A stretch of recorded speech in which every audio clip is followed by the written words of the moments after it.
and welcome back to part 2 of the series Zero to CSP. In part 1, I explained to you a little bit about the project that we're creating, this project to get from Zero to CSP. CSP is a designation in the speaking industry that stands for Certified Speaking Professional. And as anybody who wants to embark in a speaking career, that should be one of the major milestones to aim for, to set as a target or a goal. Now, it's not a very immediate goal. It takes about 5 years to get there. But yeah, that should be one of the milestones to look at, and then we reverse engineer and see what needs to get done to get from zero, where we are now, to a CSP designation. Now, I call it Zero to CSP. The only reason I did that is because until now I have had 0 speaking engagements that are paid. One of the criteria for a CSP designation is obviously financial. So you need to get paid a certain amount of money or per speech or in total for a length of time to be able to qualify for a CSP. Until now, we've had 0. So that's why I call it Zero to CSP. It's not that I don't have any public speaking experience. I've done a few speeches in public before, but until now, I have not been paid for any of those. I'm not starting from absolute zero either. Okay, I've worked in facilitation and coaching and training for a number of years, but it's only very recently that I decided to focus almost exclusively on public speaking. I'll still be doing training, I'll still be doing coaching, but I want to build my speaking business. So I started to do this project for a number of reasons. First of all is to document this journey, to be an encouragement to those of you who want to learn about public speaking, and also to keep myself accountable, because it's not easy. It's very, very difficult. So as long as I have interaction with you guys and we have this relationship, I will be accountable to continue doing what I need to do. I was asked once, what do people come and ask me about most? And a lot of people, because I'm part of a speaking association, come and speak to me about how to start a training and coaching business. So I thought, why don't we make a video about it? Let's document the journey from zero, where I am now, all the way to there. And if anybody wants to know anything more, you can follow me, you can interact with me, you can have chats about this, and it'll be so much fun to be on this path and this journey and this adventure together. Now, there's a couple of things I want to talk to you about really, really quickly. As I said before, I'm not starting from zero. I do have a number of certifications. I do have a field of interest that I want to be involved in. A lot of folks that want to start in public speaking still haven't figured that out yet, but don't worry. Get in touch with me. We'll see how we can figure that out for you. I originally started, as I said, in team building facilitation, after which I got certified by John Maxwell in leadership and doing leadership workshops and leadership coaching. Then I found out that I wasn't the best speaker.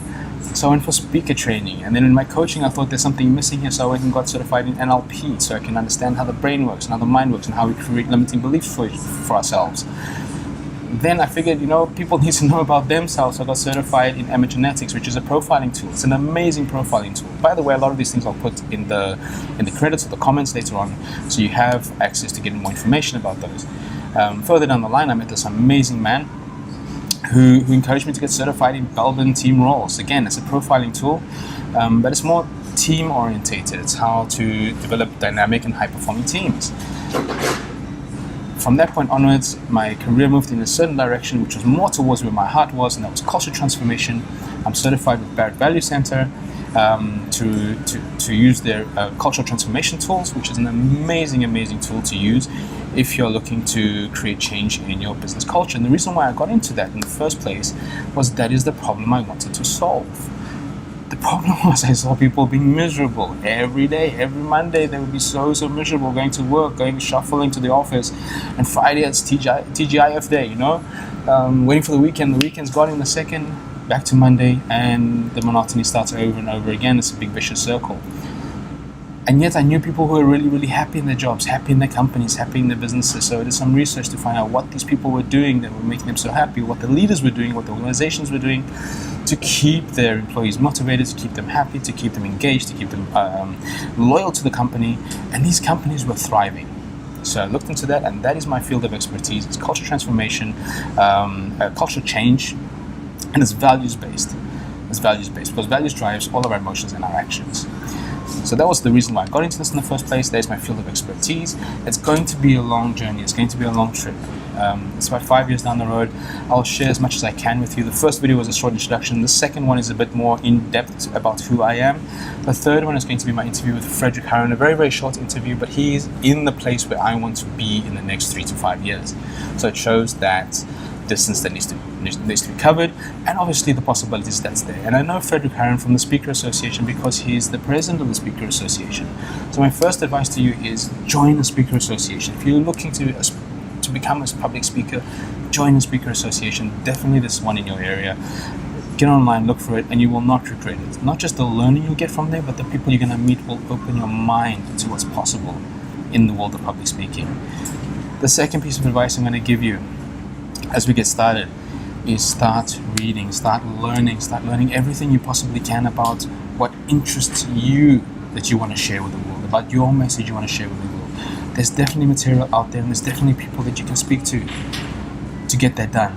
So first, join the Speaker Association. Second, become an expert in what you want to share. It won't happen immediately. It'll happen organically as time goes by, but you need to make the first move now. You need to make the first step. And it's intentional, and it takes commitment. It takes a lot of commitment. And this is the reason why I'm doing the series, Zero to CSP. I'm doing it because I want to have the commitment and the accountability towards you. So the more you interact with me, the more accountable I am to get off my backside and do what's necessary. And yes, things are not going to always go well. I'll share that with you guys as well. Things are going to go well. We'll celebrate together, and we'll learn from the mistakes, and we'll see how we can get from zero to CSP. And hopefully, I'll bring along a whole bunch of people with me. To be honest, right now, I've got no idea how it's going to happen, but I have the confidence and the faith that it is going to happen, and that's why I'm making this series. You can join me on that trip. So, next video, Frederick Harron, look out for it, and then I'll be updating on Instagram as well what we're doing on a daily basis. See you there.